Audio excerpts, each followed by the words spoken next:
The news broke quietly, but its impact echoed like a thunderclap across Hollywood and beyond. Robert Redford, the golden-haired rebel who once symbolized a different kind of stardom, passed away at the age of 89 in the Utah mountains he called home. His family's statement was simple, almost understated. He died peacefully, surrounded by those he loved. But for millions of people who grew up watching him, or who found courage in the worlds he created, the loss feels anything but quiet. The world remembers Redford as an actor, a director, and a champion for independent voices. But after his passing, long-buried truths and haunting echoes from his past have returned, forcing the public to revisit the man behind the myth. His death didn't close the book on his story. It reopened chapters that Hollywood thought it had finished decades ago. Redford was, by every measure, a screen legend. He wasn't just a star of iconic films like Butch Cassidy and the Sundance Kid and All the President's Men. He was the rare kind of figure who could embody both charm and confrontation, romance and rebellion. He moved through Hollywood with the same quiet intensity that carried him through life, never letting the industry fully shape him. And that, perhaps, is what people respected most. When his death was announced on September 16, 2025, tributes came swiftly. Barbra Streisand, who starred with him in The Way We Were, simply wrote, "One of the lions has passed." Jane Fonda remembered him as a trailblazer who reshaped Hollywood's boundaries. Meryl Streep called him a true friend whose artistry would be deeply missed. Even younger voices like Kerry Washington and Ethan Hawke spoke of him as a role model who showed that film could be a weapon for truth, not just entertainment. But among the waves of grief, another question began to dominate conversation, one that often follows the death of someone of his stature. What would happen to Robert Redford's vast fortune and legacy? Reports reminded the public of the scale of his wealth. He sold the Sundance Mountain Resort in 2020 for a figure believed to be between $200 and $300 million. His net worth, estimated by Forbes at $200 to $500 million, also included real estate, a production company, and an extensive art collection. And yet, no probate filings were made public in Utah courts. That silence left space for speculation. How would the estate be divided between his wife Sibylle Sagers and his daughters Shauna and Amy? His son James, who had been a filmmaker himself, tragically died in 2020, deepening the mystery around Redford's will. The secrecy fueled intrigue, but Redford himself would have hated the fixation on wealth. To reduce him to dollars and property was to miss the greater truth. His life was a constant battle against conformity, power, and silence. He was more than an actor. He was, in his own words, an outlaw most of my life. Backhand index pointing right, here's a question for you. When you think about Robert Redford's legacy, do you see him more as an actor, a filmmaker, or as a cultural rebel who reshaped Hollywood itself? Share your thoughts in the comments. I'm curious to know what you think. Robert Redford's story begins in 1936 in Santa Monica, California. His father was an accountant, his mother a lover of books and cinema. As a boy, he battled illness. A mild case of polio kept him bedridden at 11, leaving him with a deep respect for health and nature. That respect never left him. But his youth was also marked by mischief, by a sense of being on the outside looking in. He once admitted he had always felt like an outlaw, a feeling that later shaped both his film roles and his politics.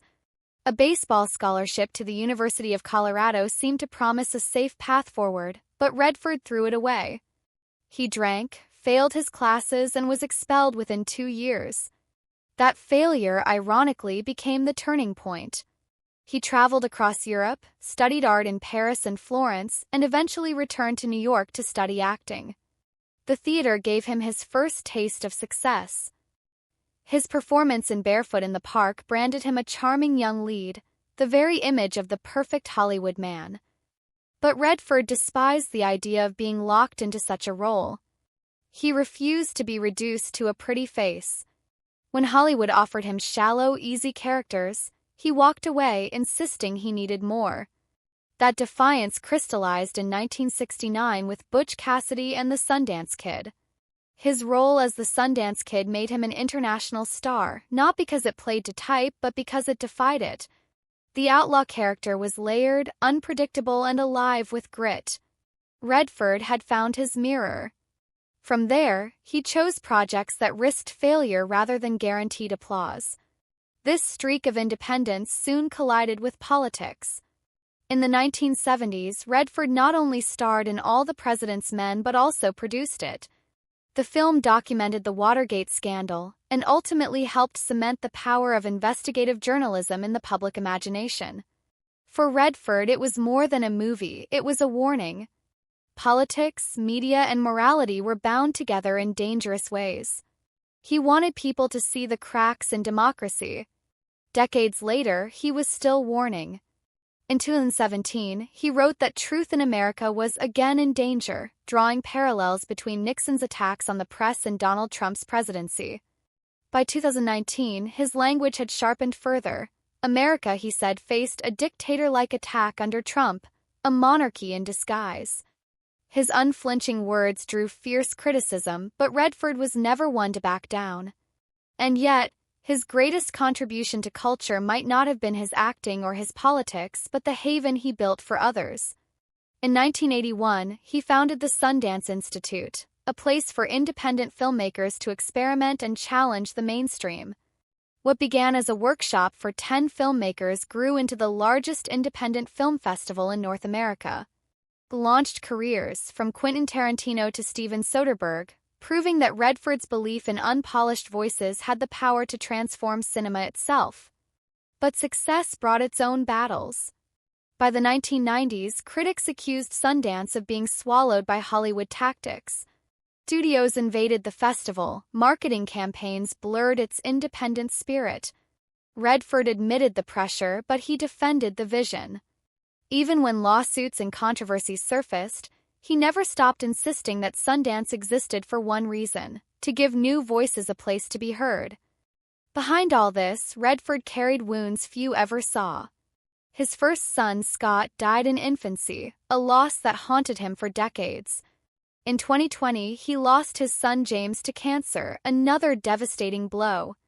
Yet Redford rarely spoke of his pain. When pressed, he would only say, "You have to move on." His grief shaped him, but it did not consume him.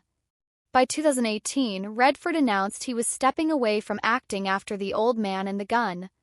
True to form, he regretted even making the announcement, later saying he should have just slipped away quietly. But he did leave audiences with one final surprise: a cameo in the series Dark Winds in 2025, just months before his death. A few words on screen, understated and haunting, closed a career that spanned 6 decades. Even at the end, he never stopped fighting for what mattered to him most: the environment. For over 50 years, he campaigned against oil drilling, pushed for conservation, and reminded people that protecting the earth was not optional, it was survival. "Happiness is sporadic," he once said.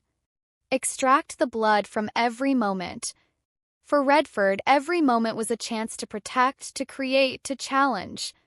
When the curtain fell, Robert Redford left behind more than films. He left a legacy of defiance, of independence, and of courage. He was a rebel who refused to be trapped by Hollywood, a creator who gave others their first stage, and a fighter who saw truth as something worth risking everything for. He may be gone, but his story, messy, complicated, and brave, remains. Robert Redford lived long enough to see the world change, and he made sure he left it different than he found it.